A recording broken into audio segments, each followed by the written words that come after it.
de la France, tout proche de la frontière espagnole à Perpignan, et je vais brièvement aujourd'hui vous présenter l'histoire du département d'où je viens, ses paysages, sa culture, bref, je vous emmène avec moi pour un voyage dans les Pyrénées-Orientales, ou comme on se plaît également à l'appeler, en pays catalan. Bienvenue en pays catalan. Le département des Pyrénées-Orientales est le département le plus au sud de la France métropolitaine, sans compter la Corse. Vous voyez sur la carte de droite que Toulouse est la principale ville de la région Occitanie. Situé à la frontière espagnole et andorrane, ce département d'une superficie de 4100 km², pour une population moyenne de presque 480 000 habitants, fait partie de la région plus large, comme on l'a dit, de l'Occitanie, dont la principale ville est Toulouse.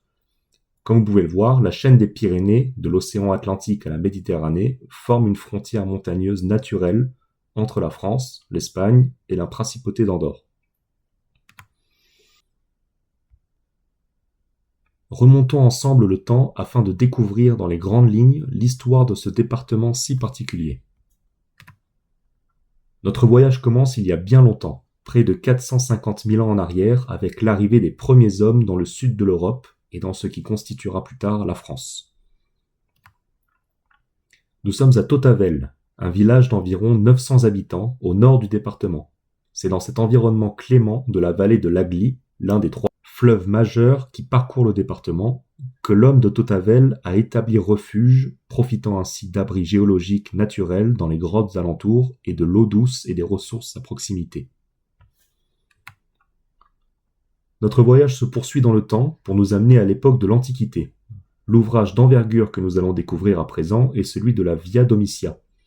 La Via Domitia est une voie romaine créée par le consul Domitius Aenobarbus pour relier la frontière italienne au Perthus. Elle traverse le Languedoc, les passages étroits entre les étangs marécageux et les Corbières, le Roussillon et enfin les Albères. Pour franchir les Pyrénées, la voie se scindait en deux itinéraires, l'un côtier, passant par le village de Portus Veneris, actuellement Port-Vendre, et l'autre passant par le col du Perthus, via le village de Clousa. Dès l'invention romaine, cette voie fut essentielle pour relier rapidement les provinces espagnoles à Rome. La topographie des paysages ayant été savamment étudiée par les ingénieurs romains à l'époque, c'est tout naturellement que les voies principales du département se sont établies sur ces mêmes axes routiers. Axe majeur de circulation et de pouvoir, la Via Domitia ne fut pas seulement un outil de domination romaine, elle ouvrit durablement ce territoire aux échanges, mais aussi aux convoitises. Après la chute de l'Empire romain, les Pyrénées-Orientales devinrent un espace de rivalité où se succédèrent invasions et affrontements. Visigoths, Sarrasins et autres peuples s'y disputèrent les terres, le contrôle des routes et l'imposition de leurs croyances. Ces tensions religieuses et politiques marquèrent profondément la région, comme en témoigne le destin tragique des Cathares, persécutés durant l'Inquisition, tandis que la défaite des Sarrasins consacra l'ancrage du territoire dans le royaume de France. C'est dans ce contexte de bouleversement et de recomposition du pouvoir que s'ouvre une nouvelle ère, celle des royaumes d'Aragon et de Majorque. À la fin du XIIe siècle, les terres roussillonnaises passent sous contrôle du royaume d'Aragon, intégrant l'ensemble politique et culturel catalan-aragonais. Comme vous pouvez le voir sur les cartes, les royaumes d'Aragon et de Majorque se sont respectivement répandus jusqu'en Grèce pour l'un et jusqu'à Montpellier pour l'autre, les voies d'expansion étant plus faciles par la mer. En 1262, Jacques II de Majorque, fils de Jacques Ier d'Aragon, établit le royaume de Majorque. Cette époque de prospérité voit les arts se développer sous patronage des rois résidant à Perpignan, au palais des rois de Majorque. Perpignan devient capitale du royaume de Majorque, développant architecture palatiale et rayonnement culturel. Le palais des rois de Majorque, toujours visitable aujourd'hui, est établi par le roi Jacques II de Majorque au XIIIe siècle. Ce palais témoigne de la grandeur médiévale de cette époque.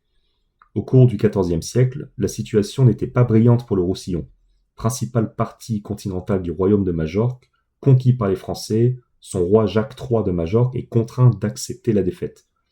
Dans toute la région, les seigneurs pro- et anti-français s'opposent. Les premières distributions de récompenses et de châtiments tombent.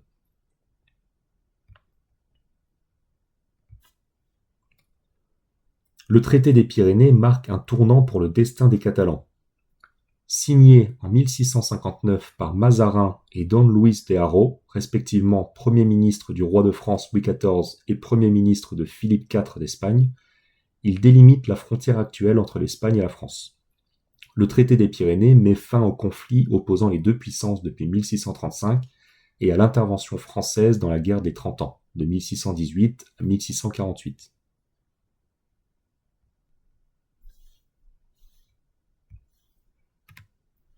Les tensions des habitants sur place, partagées entre leur héritage catalano-espagnol et français, menèrent de nombreux villages à se livrer bataille.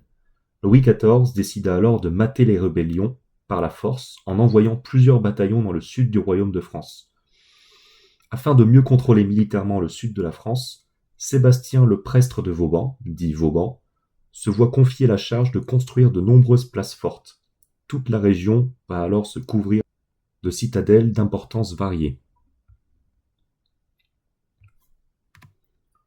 Vauban érige d'innombrables forteresses et places fortes dans tout le royaume de France pour protéger les frontières face aux envahisseurs. Vous pouvez voir sur cette carte que de nombreuses forteresses sont concentrées dans l'actuel département des Pyrénées-Orientales tout au sud. La forte présence de bastions et forteresses dans le département relate de tensions et d'invasions récurrentes entre les royaumes d'Espagne et de France. Pour asseoir sa position jusqu'à la frontière, Louis XIV a commandité Vauban d'ériger toutes ses fortifications face aux envahisseurs espagnols.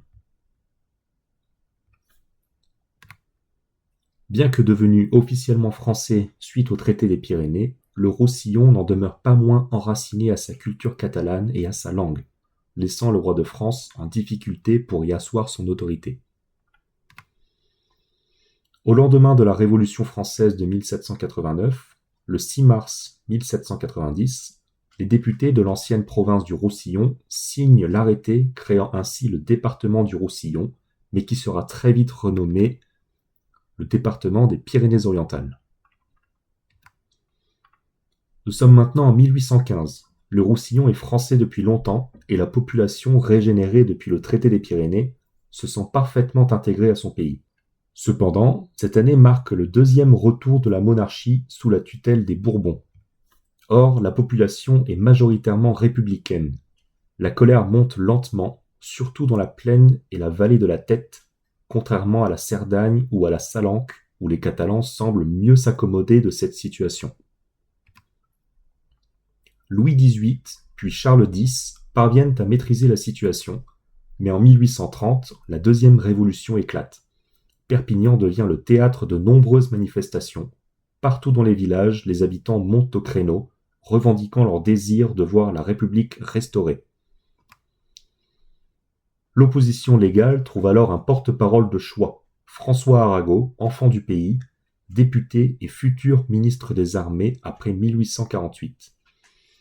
En 1846, des républicains convaincus fondent un journal quotidien revendicatif, l'Indépendant des Pyrénées-Orientales. Ce journal demeure aujourd'hui le titre phare de la région.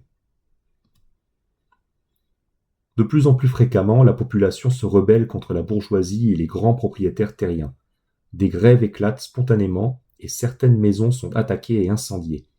Maintenir l'ordre monarchique devient difficile. La révolution de 1848 ramène un certain calme en restaurant la République.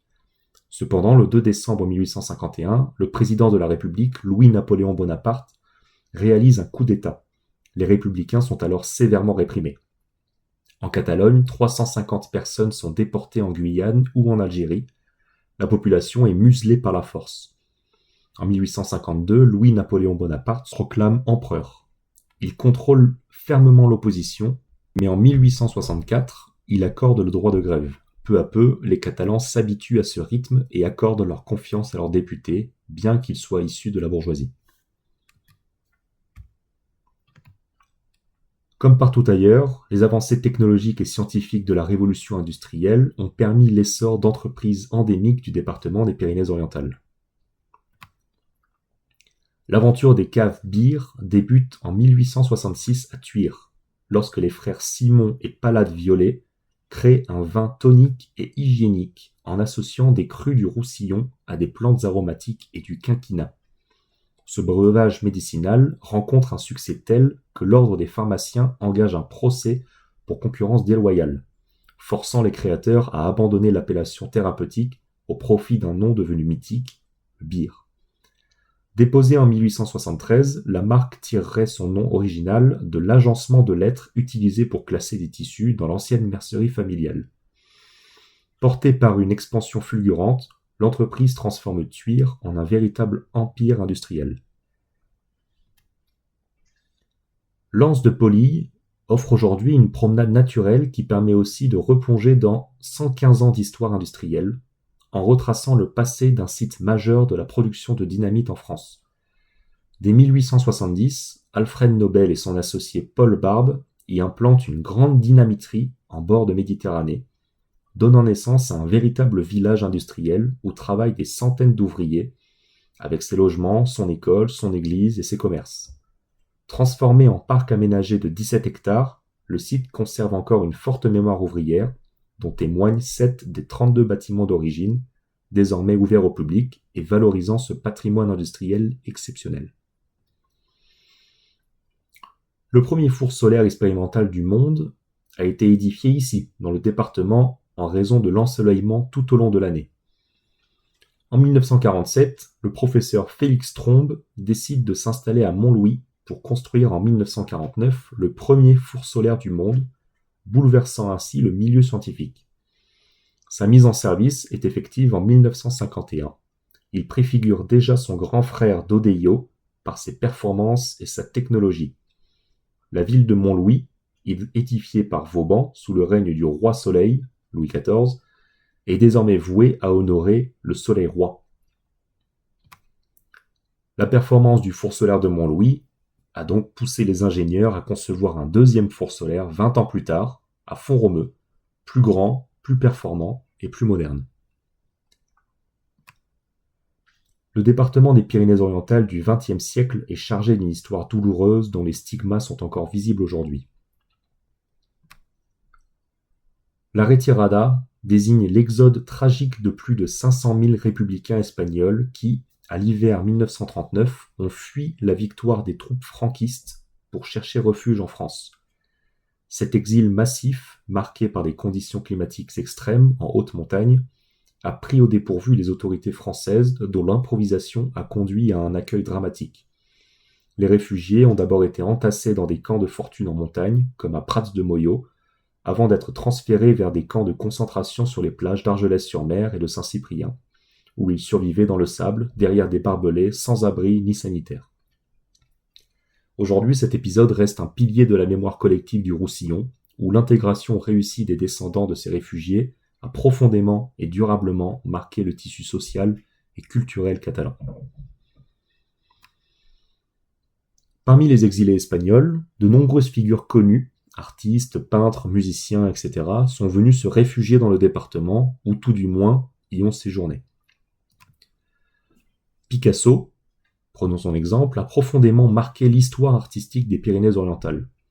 Au début du XXe siècle, il passa plusieurs étés de 1911 à 1913 à Céré, un petit village du Val-Espire, où il travailla avec d'autres artistes à développer le cubisme, faisant de Céré une sorte de Mecque du cubisme.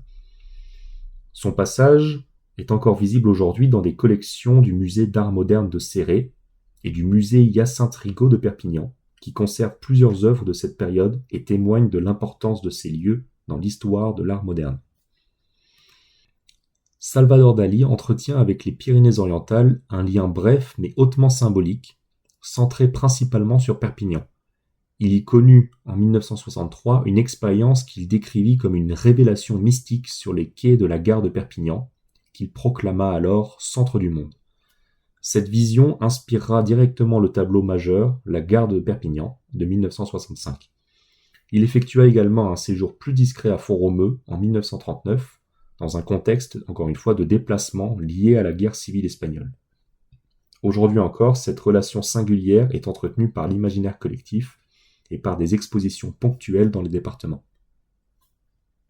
Pau Casals, un immense violoniste catalan et figure humaniste du XXe siècle, s'installe durablement dans les Pyrénées-Orientales à partir de 1939, en exil à Prades après l'arrivée de Franco au pouvoir.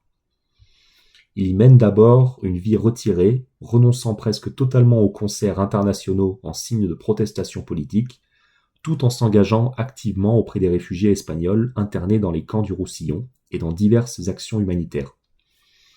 En 1950, il rompt partiellement son silence musical en fondant à Prades le festival Pablo Casals, créé à l'occasion du bicentenaire de la mort de Bach, qui attire rapidement les plus grands musiciens du monde et fait de cette petite ville un haut lieu international de la musique de chambre. La trace de Casals demeure aujourd'hui très vivante dans le département, notamment à travers le festival de Prades et l'espace Pau Casals. Reprenons maintenant le fil de l'histoire en nous intéressant à la Seconde Guerre mondiale.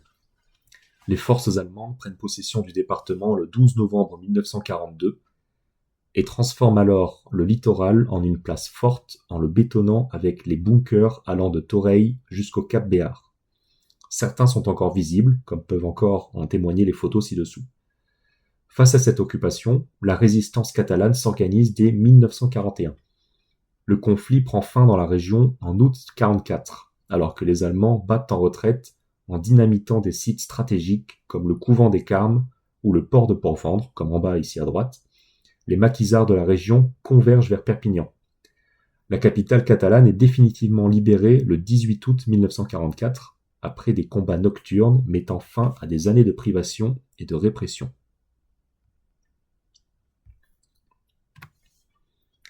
L'évolution du littoral nord-catalan témoigne d'une transition profonde passant d'une économie traditionnelle de subsistance à une spécialisation maritime marquée. Si l'activité s'est initialement structurée autour de la pêche de nécessité, les ports se sont progressivement industrialisés pour se doter d'infrastructures performantes, permettant à Port-Vendre, par exemple, de s'imposer aujourd'hui comme le pôle commercial et industriel majeur du département. En parallèle, les autres localités côtières ont opéré un tournant stratégique vers l'économie de loisirs, se transformant en stations balnéaires et en ports de plaisance dynamisés par le tourisme estival. La ville de Barcarès est un très bon exemple de station balnéaire dynamisée par le tourisme. La ville accueille été comme hiver des milliers de touristes lors d'événements qu'elle organise. Les Pyrénées-Orientales est un département qui regorge de vie, une vie rythmée par les fêtes et les traditions ancestrales qui l'animent pour perpétuer une culture et une identité séculaire, le tout pour le plaisir des touristes et des locaux, petits et grands. Dans la vallée pyrénéenne du Haut-Vallespire, on célèbre chaque année, au mois de février, une très ancienne fête de carnaval dans 3 villages catalans, la fête de l'ours. À l'origine de ces festivités, la légende d'un ours féroce qui, en quête d'une compagne, décide d'enlever une jeune fille des environs. On raconte alors qu'une grande chasse à l'ours fut organisée par les villageois afin de secourir l'adolescente et qu'il fut capturé et enchaîné sur la place publique. Pour le punir, on le rasa à l'aide d'une hache et la bête se transforma en humain. La fête de l'ours est l'occasion d'assister à un événement unique, festif et transgressif au cœur du pays catalan pour célébrer la victoire de l'homme sur l'animal. Les castells, ou châteaux en français, sont des tours humaines où l'union, la cohésion font la force. Une tour de 6 à 10 étages composée d'hommes, de femmes et d'enfants. Les castells, classés en 2006 à l'UNESCO comme patrimoine immatériel, ont pour origine d'anciennes danses valenciennes, à la fin desquelles une petite tour humaine apparaissait. Força, équilibre, valor y seny, telle est la devise des castellers, en français, force, équilibre, courage et bon sens.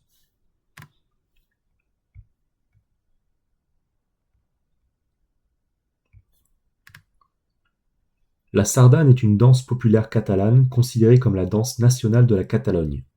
C'est une danse collective que les hommes et les femmes dansent en se tenant la main en cercle et en tapotant du pied la musique jouée par la copla, l'orchestre qu'on peut voir en haut à gauche. Dans toute la Catalogne, il existe une tradition de danser cette danse.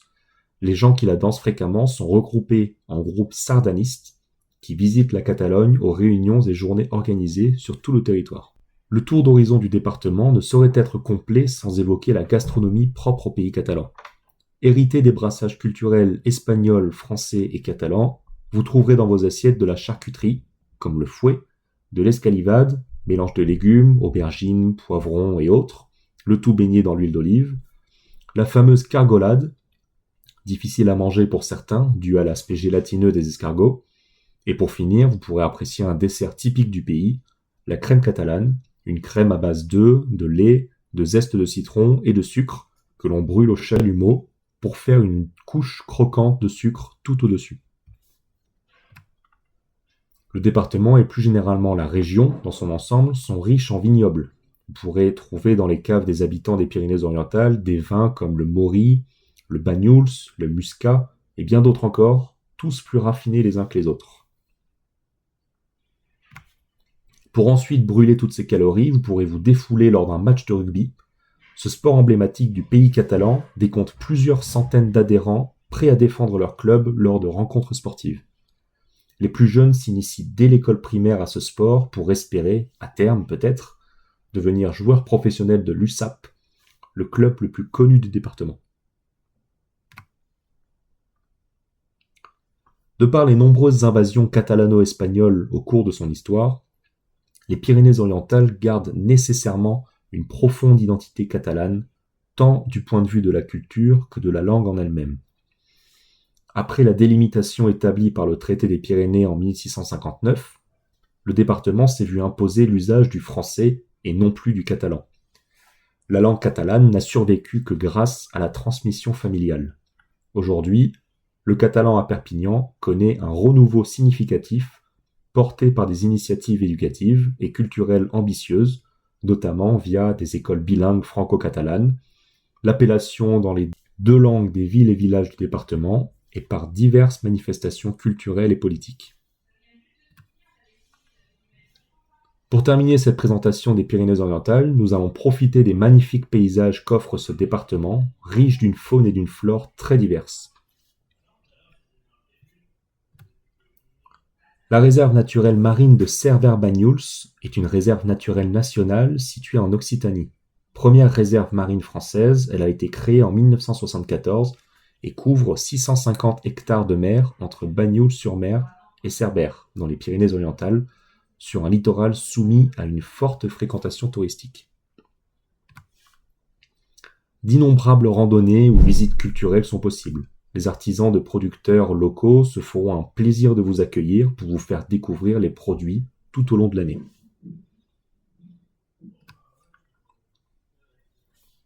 Les orgueillis sont une curiosité géologique qui semble tout droit venir d'une autre planète. Mais il s'agit en réalité de formations en sable et en argile que l'érosion a façonnées au fil du temps. Parfois appelées cheminées de fées, les orgueillis sur tête sont un trésor naturel du département.